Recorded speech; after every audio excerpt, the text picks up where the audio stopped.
LR plot number লিখে দিলাম, দেওয়ার পরে রিপ্লেস অল করে দেব। এই ক্ষেত্রে আমরা রিপ্লেস অল করে দিলে সব পরিবর্তন হয়ে এলআর প্লট নাম্বারে চলে আসবে।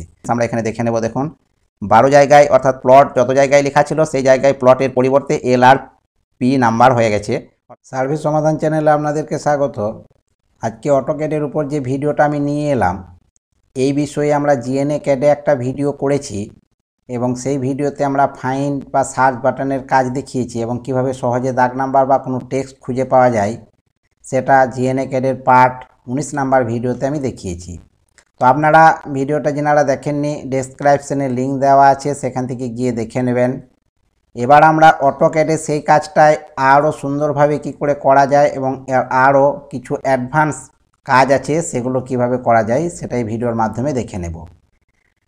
তো ফ্রেন্ডস, ভিডিওটা আপনারা অবশ্যই শেষ পর্যন্ত দেখতে থাকবেন। ভিডিও লাইক এবং শেয়ার করবেন। চ্যানেলটা যারা সাবস্ক্রাইব করেননি অবশ্যই সাবস্ক্রাইব করে নেবেন। তো এখানে দেখুন একটা ডিজিটাল এলআর ম্যাপ আছে এবং কিছু দাগ নাম্বারগুলো এখানে লেখা আছে টেক্সট আকারে। তো আমরা যদি কোনো দাগ নাম্বার সার্চ করি, প্রথমে আমি দেখিয়ে দিচ্ছি কিভাবে দাগ নাম্বার খুঁজে বের করব, তারপরে আরও অন্যান্য কাজ কি আছে ফাইন্ড অপশানের সেটাও আমরা এই ভিডিওর মাধ্যমে দেখে নেব। তো এখানে আমাকে মাউস দিয়ে রাইট ক্লিক করে নিতে হবে। রাইট ক্লিক করে নেওয়ার পর অনেকগুলো অপশান আসবে।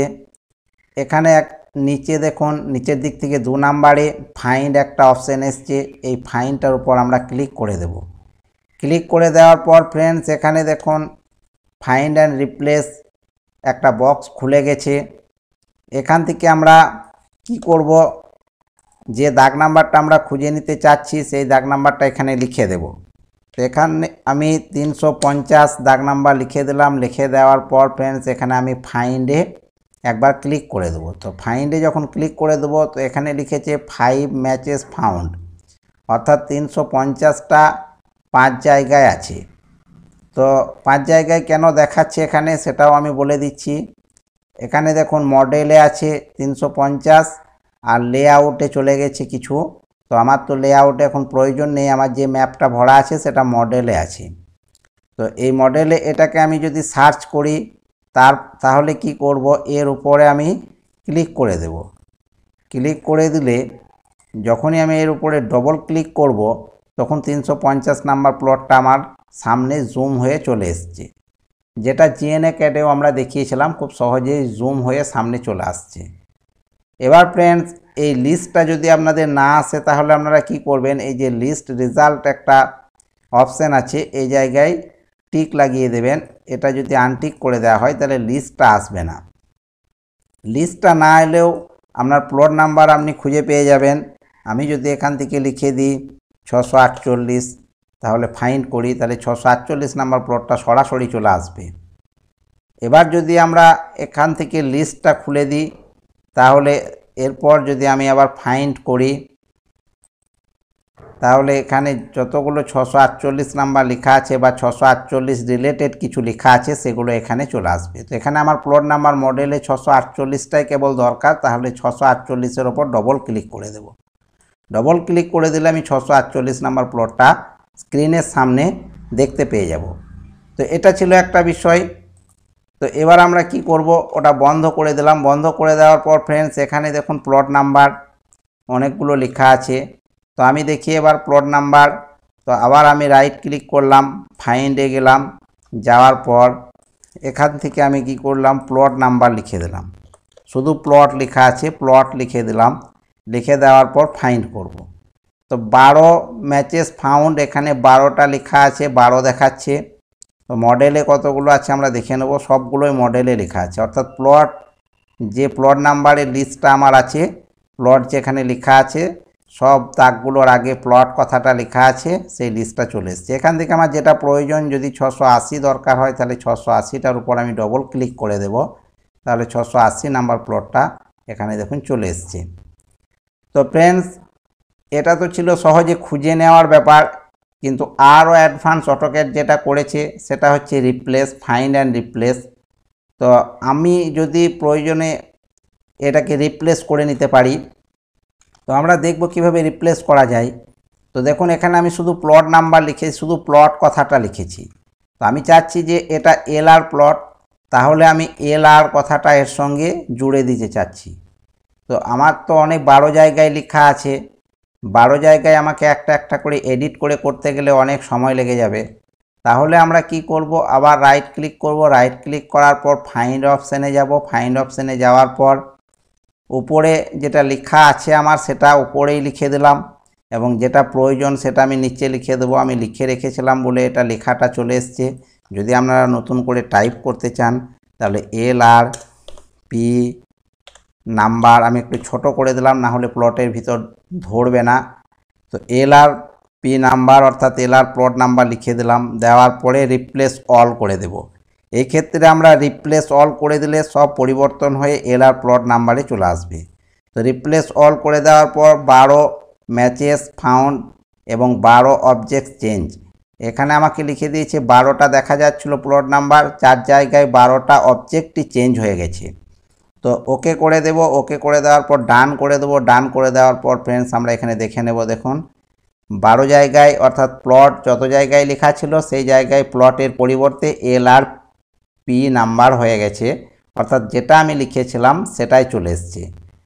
আমি এটা আমার সুবিধে অনুযায়ী LRP নাম্বার লিখলাম। যদি বড় প্লট হয় তাহলে LR প্লট নাম্বার কথাটা পুরো লিখে দেওয়া ভালো, যদি এইভাবে লিখে দেওয়া হয় তাহলেও বোঝা যাবে। তো এটা ছিল রিপ্লেসের কাজ। তো ফ্রেন্ডস টেক্সটের উপর আরও কিছু কাজ আছে, আমরা দেখে নেব।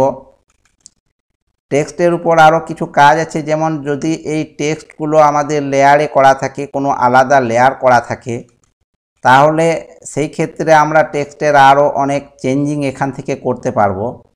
তো এখানটার উপর আমি একবার ক্লিক করলাম, ক্লিক করার পর দেখুন LR প্লট নাম্বার বলে একটা আলাদা লেয়ার করা আছে। তো এই লেয়ারটার মধ্যে আমাদের কালার এখান থেকে আমরা সহজেই চেঞ্জ করে নিতে পারবো। যদি এই কালারটার উপর আমি ক্লিক করে দিই তাহলে এটাকে রেড করে দিই, বা এটাকে আমি গোলাপি করে দিই, তারপরে ওকে করে দিই, তাহলে দেখুন একসঙ্গে সমস্ত প্লট নাম্বারগুলো লেখা আছে সব গোলাপি কালার হয়ে গেছে। এখানেও এসে দেখবেন গোলাপি কালার হয়ে গেছে।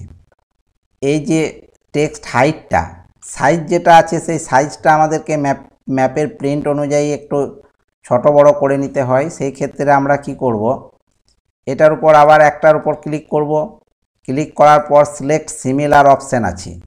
এখানে আরও একটা অপশান আছে সিলেক্ট সিমিলার, এটা অটোক্যাড 2017, অটোক্যাড 2006, 7 এগুলোর মধ্যে না থাকতে পারে, 6-এ তো নেই।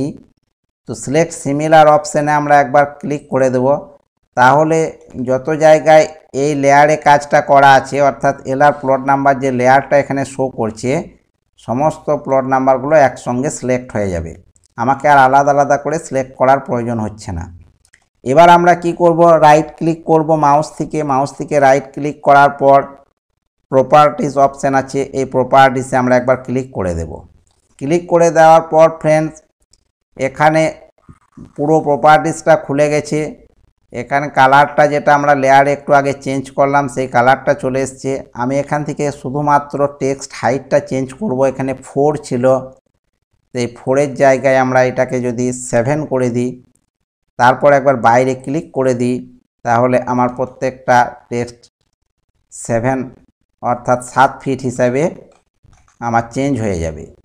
আমার এটা ডেসিমেলে ফিট হিসাবে করা আছে বলে আমি শুধু 7 দিলাম।